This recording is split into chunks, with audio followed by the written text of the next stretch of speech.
계속해서 대구 경북 소식 전해드리겠습니다. 대구와 경북 지역은 오늘 대체로 맑은 가운데 강추위가 이어지고 있습니다. 경북 북부 내륙 7개 지역에는 한파특보가 내려져 있습니다. 아침 최저기온은 대구 영하 4.2, 포항 영하 3.4, 안동이 영하 9도 등으로 평년보다 조금 낮았습니다. 낮 최고 기온도 대구 4도 등 1도에서 6도의 분포에 그쳐 평년보다 2도가량 낮겠습니다. 대구와 경북 모든 지역에는 건조특보가 내려져 있는 가운데 미세먼지 농도는 보통 수준을 보일 것으로 보입니다.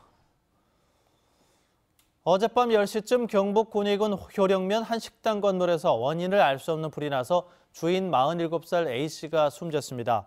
불은 198제곱미터 2층 건물과 승용차 한 대를 태워서 소방서 추산 1억 5천만 원의 재산 피해를 낸 뒤 1시간여 만에 꺼졌습니다. 경찰은 정확한 화재 원인을 조사하고 있습니다. 안동의 한 장애인 보장기 제조업체가 중소벤처기업부의 100년 가게에 선정됐습니다. 100년 가게는 100년의 전통을 이어갈 성장 잠재력이 있는 소상인을 발굴해서 존속과 성장할 수 있도록 지원하는 정책으로 올 들어 경북 지역에는 모두 3개 업체가 지정됐습니다. 이호영 기자입니다. 의수족과 보조기 등 장애인 보장기구를 제작 판매하는 안동 동아의료보조기가 중소벤처기업부의 100년 가게에 선정돼 현판이 걸렸습니다. 이 업체는 지난 1979년 개업한 이후 장애인 보장기구 분야에만 한 우물을 판 지역의 소기업입니다. 업체 대표인 65살 이수영 씨는 1971년 고등학교를 졸업할 당시 하반신 마비로 거동이 불편한 모친을 위해 대구의 한 의료기 업체와 인연을 맺은 것을 시작으로 장애인 보장기구 제조에 입문하게 됐습니다. 장애인들 불편한 분을 해드리면 또 거기에 대한 보람도 많이 느끼게 되고 또 하고 가신 분들이 또 뭐 고맙다는 인사도 또 많이 하시게 되고 이러니까 또 제대로의 긍지도 가지게 되고 그래서 이제 천직이라고 자꾸 가지게 되는 거죠. 100년 가게는 30년 이상 맥맥을 유지하면서 고객의 꾸준한 사랑을 받아온 도소매업소나 음식점 등을 대상으로 우수성과 성장 가능성을 지원하는 정책입니다. 맞춤형 컨설팅이나 소상공인 정책자금 지원 금리 우대 등을 활용하여서 소상공인들이 100년 동안 사업을 번창할 수 있도록 10년째 한국의지보조기협회 부회장과 경북재활협회 이사를 맡는 등 장애인을 위한 활동에 힘쓰고 있는 이 대표에 이어 아들 현성 씨도 대를 이을 준비를 마쳤습니다. 100년 가게에 선정을 된 것을 계기로 아버님 뜻을 이어받아 그 장애가 있으신 분들이 좀 더 편리하게 생활하실 수 있도록 최선을 다해서 노력하겠습니다. 동아의료기기는 당초 안동초등학교 앞에 있다가 목성동으로 옮겨 오랫동안 운영했지만 종교타운 건설에 밀려 이곳 안동서부초등학교 앞으로 이전했습니다. 중소벤처기업부가 올해 선정한 100년 가게는 모두 81곳, 경북에는 경주와 영주에 이어 이번이 3번째입니다. 100년 이상 대를 이어 사업을 영위할 수 있도록 다양한 지원과 지역민들의 성원이 필요합니다. MBC 뉴스 이호영입니다. 자유한국당 전당대회가 다음 달 27일로 예정된 가운데 당 대표를 노리는 주자들이 대구를 찾습니다.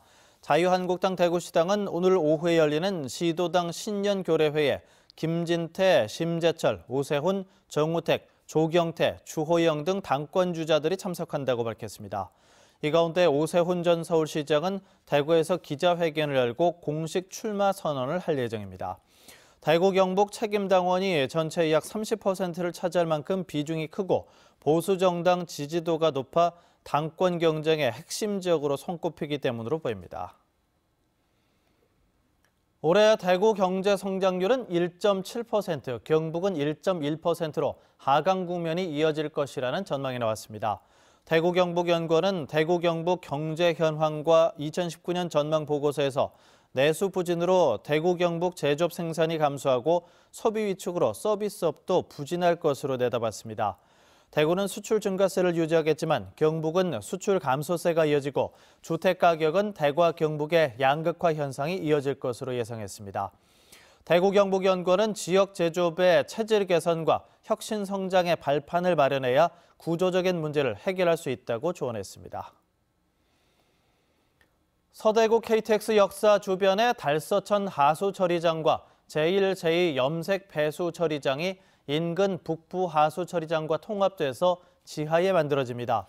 달서천 하수 처리장과 염색 배수 처리장 이전터는 서대구 KTX 역세권 개발에 활용되고 통합 하폐수 처리장 지상 공간은 시민들이 활용할 수 있게 꾸며질 예정입니다. 대구시는 이와 함께 내년 2월까지 서대구 역세권 개발 기본 구상을 완성할 계획입니다. 경상북도는 어르신들을 상대로 한 악질 상행위를 막기 위해서 고령 소비자 보호 네트워크를 발족했습니다.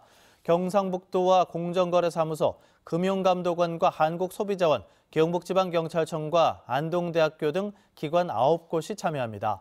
경상북도는 어르신들이 피해 사실을 인지하지 못하거나 가족에게조차 피해를 알리는 것을 꺼리는 경우가 많아서 이 같은 활동에 돌입했다고 설명했습니다.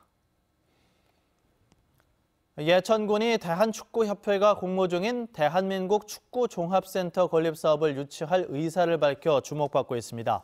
종합축구센터는 축구 국가대표 트레이닝센터로 축구장 12면과 소형 스타디움, 풋살장 4면 등 각종 생활체육시설과 숙소, 세미나실 등으로 구성되며 상근 근로자만 200명 이상이 됩니다. 예천군은 유치 타당성 홍보와 군민 동참 분위기 조성을 위해서 서명운동 등 다채로운 활동에 들어갑니다. MBC 뉴스를 마칩니다. 고맙습니다.